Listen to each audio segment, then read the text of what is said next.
Am I the a-hole for how I responded to a woman telling me I am culturally appropriating? So last week, it was Cultural Dress Up Day at my college. Basically, it's an event with a mock fashion platform in the main hall where students can come into college dressed in their traditional culture attire to celebrate diversity and inclusion. It was my second time coming to this event, as it's a yearly event, and both me and my friend were really excited. For this year, we thought it would be fun to dress up in each other's clothes instead of our own. FWIW, I am Chinese ethically. My friend S, who is of Indian heritage, brought a beautiful pink and silver sari with gold jewelry, and I gave her a red and gold qipao to wear with some hair adornments. We got ready at her house before college, then walked to college together. On our way, we stopped at a coffee shop and my friend went into the bathroom. I waited for our drinks. A group of women came in, and I could tell they were whispering about me as I could see them blatantly staring. Fair enough, I am dressed unusually. One of them comes over and asks if I am Indian. She looks Caucasian. I reply that I'm not, and she asks if I think it's okay that I'm culturally appropriating Indian culture. Now I'm surprised because to me, culture appropriation is when someone from outside of a culture dresses themselves up with an intention to mock or make fun of that culture, which I am not. I am simply appreciating said culture, as my friend is with mine. I ask her if she thinks it's okay for her as a white woman to go up to POCs in public and tell them how they're allowed to dress. She looks shocked, tuts and rolls her eyes before going back to her friends, who all look a little embarrassed. My friend comes out of the bathroom, I hand her our drinks and tell her about our interaction on the walk to college. She thinks it's hilarious. However, another friend said that it was rude the way I responded and I was unnecessarily hostile when I could have just explained about the event and what me and my friend were doing. Am I the a-hole for how I responded? Not the a-hole. She made assumptions and climbed up on her high horse. You addressed the situation accurately and knocked her right back off. Would be awesome if it taught her not to do that again, but I'm suspecting that's just wishful thinking. Not the a-hole. People shouldn't pester other people about how they're dressed. You responded appropriately. Did the group of women say anything to your Indian friend who was dressed in the qipao? These busybodies need to chill out. Were they culturally appropriating the South American bean coffee that was served at the coffee shop? Opie replies, they didn't say anything but TBF, they all came in when my friend was in the bathroom. It seemed to be only this woman who had an issue. Next story. Would I be the a-hole if I divorce my wife because she does not want me actively involved in raising our children? My wife 31F and I 32M have been together since college and we've been married for 7 years.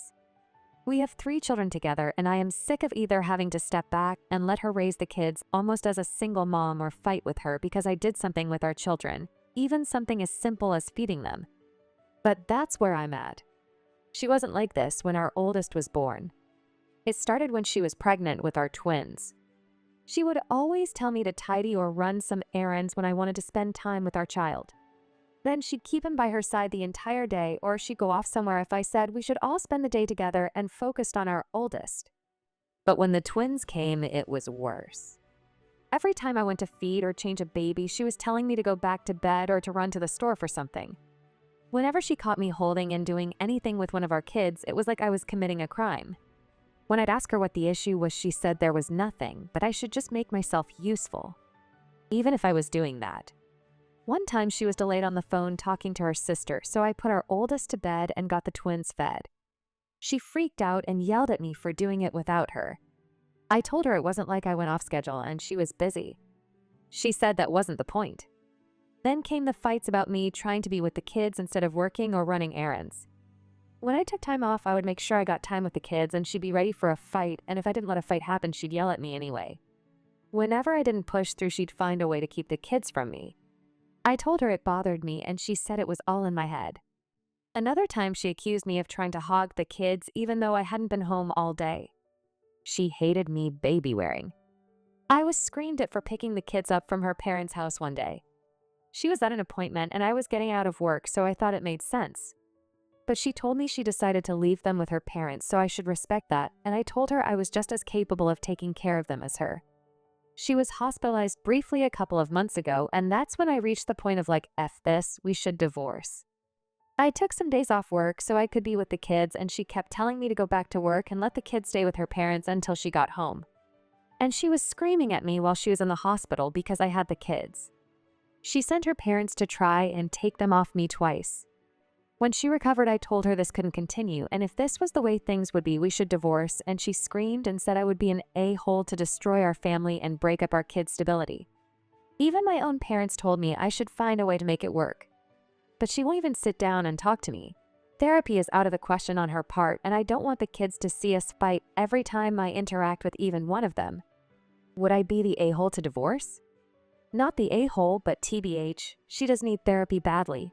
But if you want to divorce, you should really document this behavior and get your crap together because she's going to go for full custody. Opie replies, I have some stuff already documented. A lot of texts and voice messages that were sent.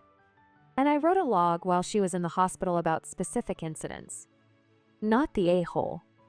Parenting is supposed to be a partnership, not one person gatekeeping the kids while the other gets treated like an outsider. You've tried communicating, you've offered therapy, and she still refuses to even talk it out.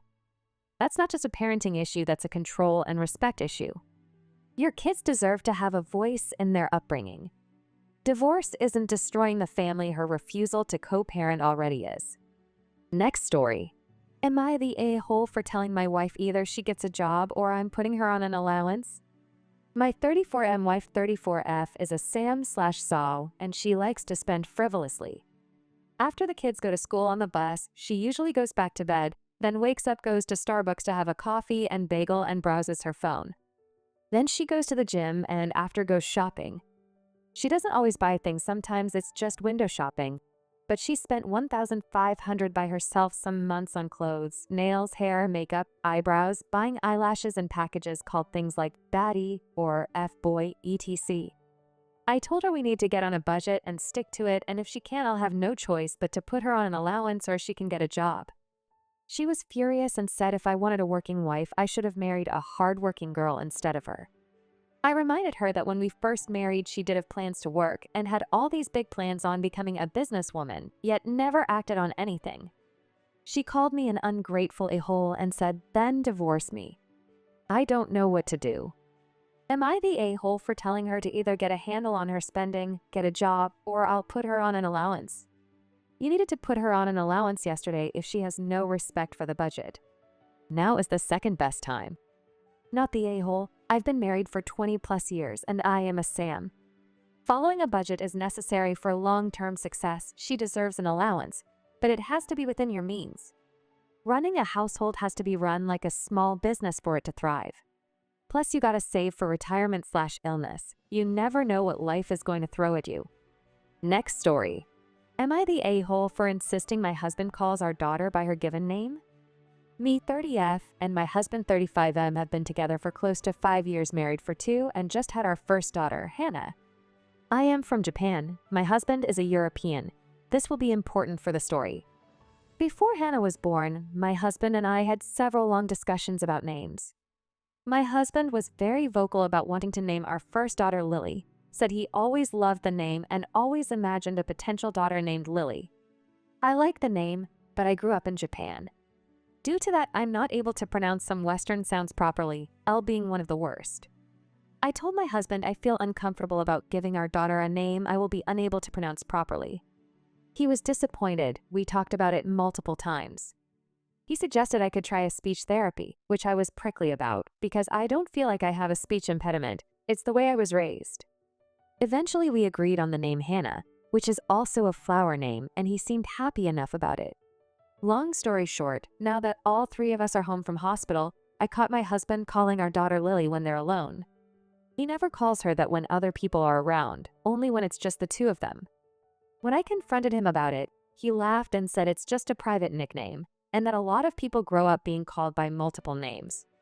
I feel that he's needlessly confusing our infant child, and more importantly, I feel like he's breaking our promise when we agreed on not calling her that. I also feel a little betrayed that he's calling her a name I'm genuinely unable to pronounce properly. Am I the a-hole? Am I blowing this out of proportion, or am I in the right here?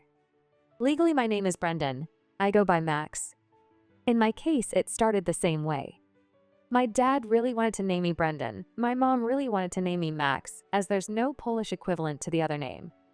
My dad got his way. Legally, I'm Brendan. My mother would just call me Max anyways.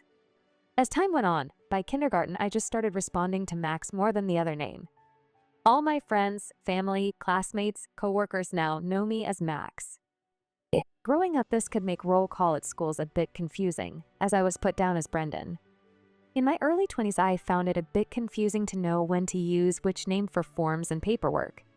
I tried going as Brendan in my mid-20s, so now a couple of relationships I started in that time period still know me by that name, i.e., my doctor, my personal trainer, and a few coworkers at one particular job site. I since reverted back to Max. It hasn't caused me any significant hardships, other than minor annoyances here and there. But despite what a huge chunk of the thread is saying, yes, there's a chance that she'll just chose Lily as her functional name at some point. Not the a-hole, he basically lied when he compromised on the name. He never intended to call her anything but Lily, no matter how you felt about it. Names are a 2 yes, 1 no. He doesn't have the right to unilaterally pick your daughter's name, even if he's the only one using it. Next story. Am I the a-hole for walking out of my in-laws with my daughter and leaving my husband behind because they all ganged up on me to name our son one of the family names? My husband 32M and I 31F have been married for 5 years. We have a 2-year-old daughter together, and I'm expecting our son in a few months. When we met, he told me there were some family names for the boys that everyone was encouraged to use and he didn't want to.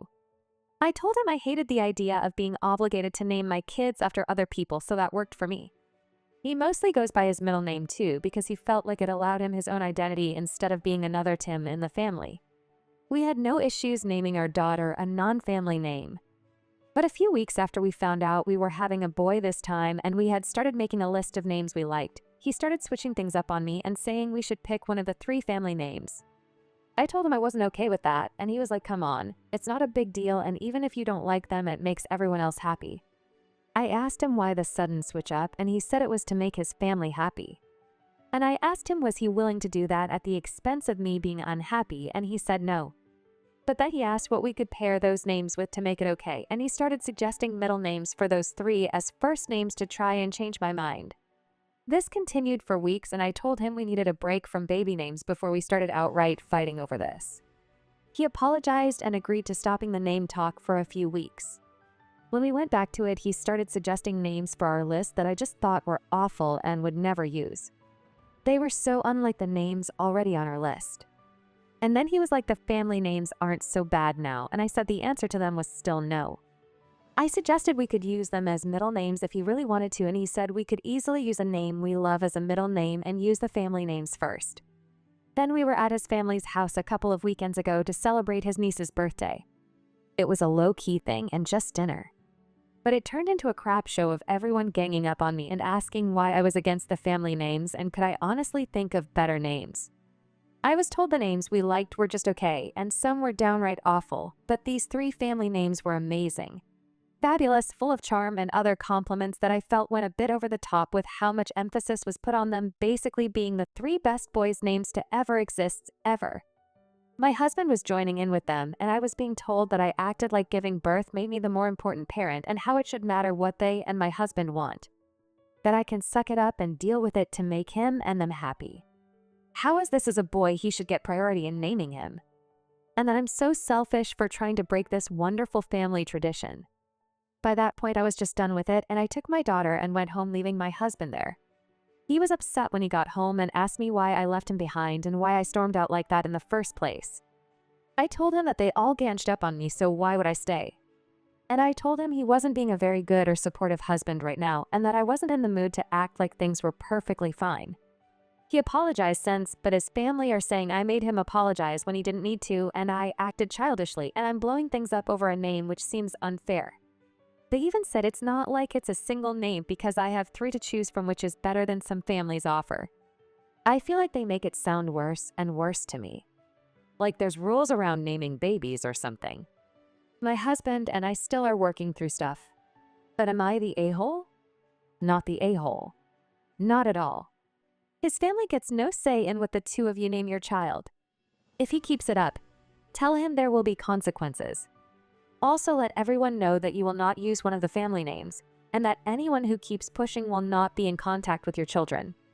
This is an insane level of interference. Next story. Am I the a-hole? I got kicked out of my fiancé's parents' house for being disrespectful. My fiancé has a younger sister and an older sister.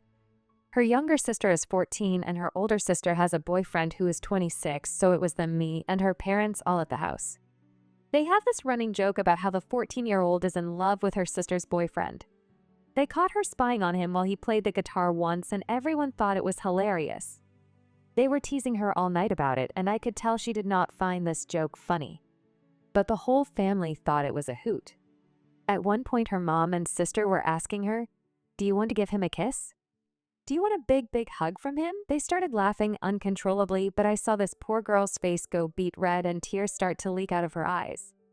I said, "Come on, guys, enough. She is clearly upset, and it's not that funny." Her young sister looked at me so grateful, but her mom said it is funny, she's just being sensitive as usual. I said it's really not funny because it implies a romantic situation between a 26 and a 14-year-old, which is gross, and also she was clearly miserable from their teasing. My fiancé's dad jumped down my throat and said I was grandstanding and I needed to stop acting like I have some morale high ground. He told me it was time for me to go home because I was being disrespectful, so I left. When my fiancée got home, she was angry with me and said I had cast a shadow on the whole night. I told her I didn't understand why they all thought it was so funny to make her sister cry. She said that her sister needed to toughen up just like she did at that age. She wants me to call them and apologize, but I know what it's like to be the butt of the joke in a family, and I'm not going to encourage that behavior. So, is the joke funny? Am I the a-hole who should apologize? Not the a-hole, but you should think hard about whether that's a family you really want to marry into. Were you guys planning to have kids? What happens when they decide to mock your child to tears and your wife shrugs it off with, "They need to toughen up"? I hope you guys liked this video. If you did, make sure like, comment, share, and subscribe to the channel, our posts.